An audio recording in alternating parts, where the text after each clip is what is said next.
Hello, I'm Cody von Ruden, the artistic director of Main Street Theater Collective.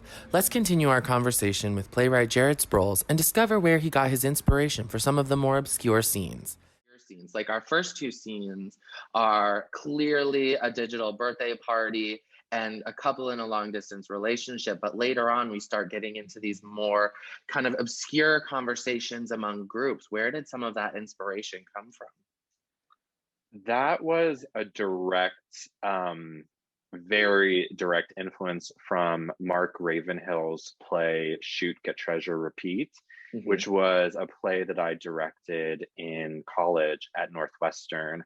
And during a time that I was also sort of coming into my own as a playwright, and I loved the writing, and it was episodic, just like my play is, that every scene could stand alone, and was actually performed individually at the Edinburgh Fringe Festival one year, but then could be seen together as a piece. And he was like, leave in stuff or take out scenes, whatever works best for you.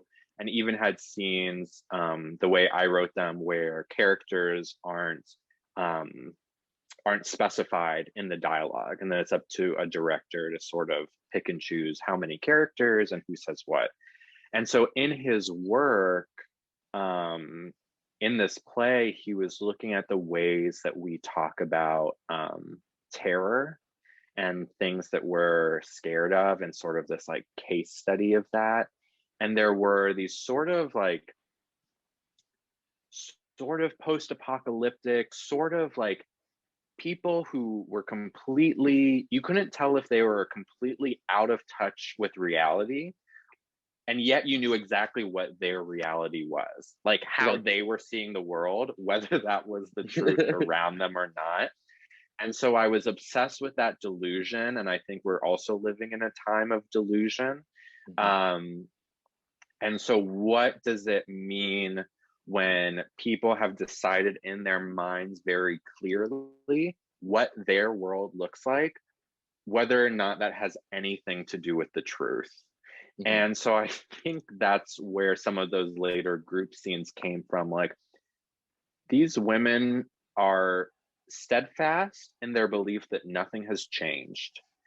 And what do they have to do in this new world to stay on that course? And how and that's where the spectacle, I think, in the dialogue, then for me, I was able to translate it and be like, let's just have these women, from us as spectators, be acting completely wild in a way that they see as their norm, that they will refuse to change.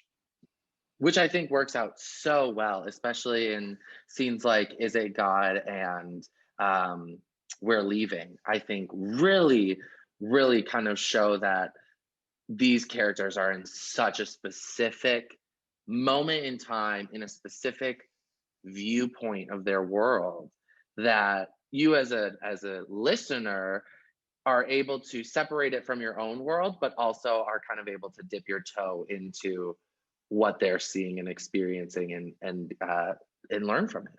Yeah, I think I kept finding myself coming back to like religion and God and things, and like fate and things that we believe in that we can't see, when we're trying to grasp on to like any semblance of like truth and normalcy. And so I think I kept coming back to religion as, again, this thing that you can make it whatever you want it to be, and there's part of that that is absolutely fabulous and necessary and wonderful and creative and life-giving, and there can equally be the side of that that is delusional and unhinged and like a distraction from like what is going on in front of you.